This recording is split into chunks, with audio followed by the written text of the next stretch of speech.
we have done the soleus and the lateral gastroc, the outside of that gastroc. We did the tensor fasciae lata, the vastus lateralis, the lateral biceps femoris, hamstring. Then we also did the adductor, so in this groin space. We're now going to move to lengthening techniques. In my program, I do like to have my clients do the self-induced myofascial release daily. It allows for them to have a little bit of pain relief before they start statically stretching. Statically stretching, we're going to stretch something different every day, but I do like to have them do self-induced myofascial release, all of those areas daily. So the first stretch that we're going to do is going to be a frog stretch. This is going to be for the groin area, for those adductors.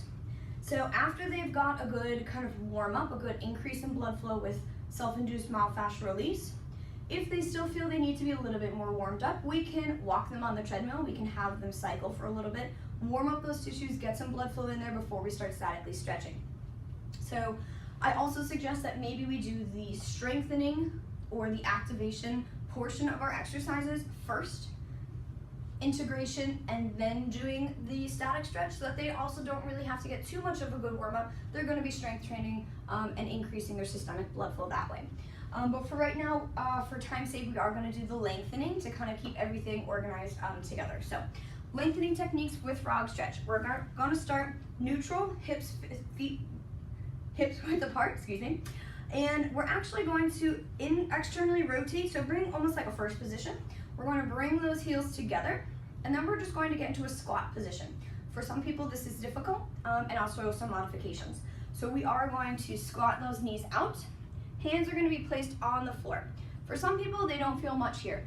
They can put their elbows on their knees to open those hips up. They should feel a good stretch on those adductors in that groin space.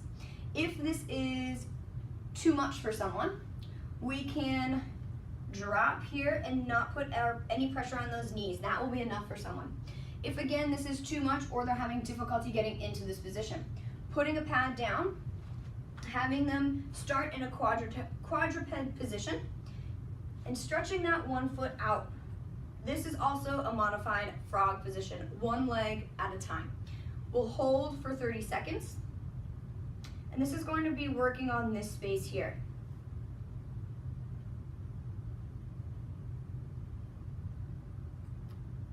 And so for time's sake, I'm also going to stretch the other side to show that. Because with the frog stretch, this is doing one leg at a time, so you want to make sure that you're getting both legs. For doing the correct or regular frog stretch, being in this position, pushing those legs back, even coming into a little bit of a flexion, we are only going to do this 3 times, holding for 30 seconds each.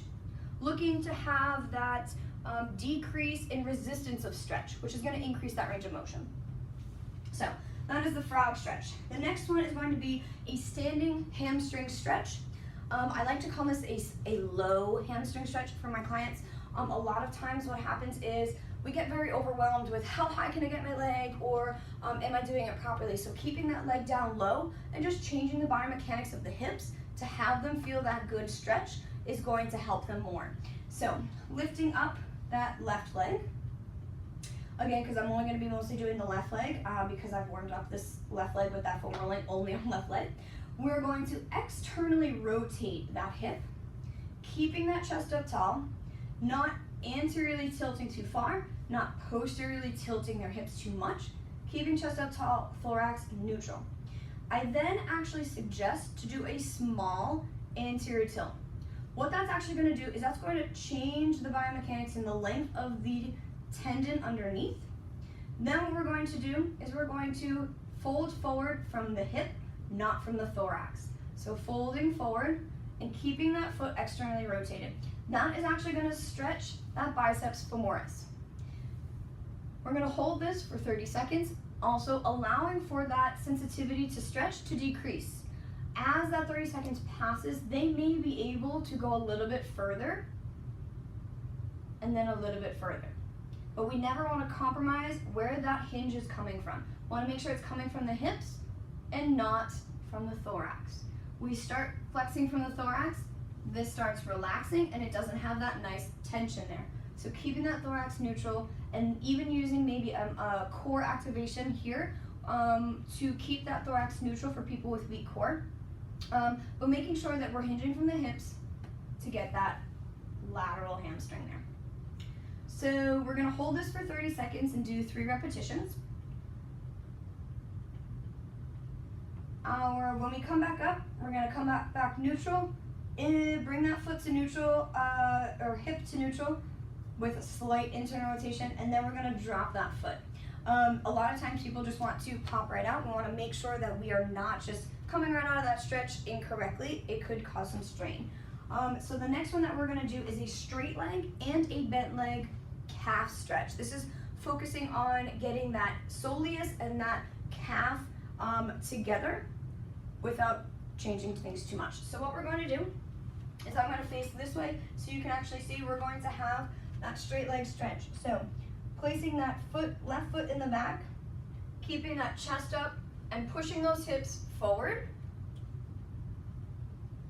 keeping that knee nice and straight. I don't want to see loosey-goosey. Nice and straight, hips forward. And if they aren't feeling it, taking a little bit of a step back. They should feel this stretch towards the top of their calf, more so towards the knee. After 30 seconds has passed, we're actually going to translate, so I'm gonna pull my foot forward just a little bit. We're gonna translate that from the top of the calf down towards the Achilles using the soleus, getting rid of that calf by bending the knee. Once we bend the knee, they don't have to have so much pressure forward. They can keep their arms here or drop them down. But keeping that chest up tall and bending that knee is going to stretch out that soleus.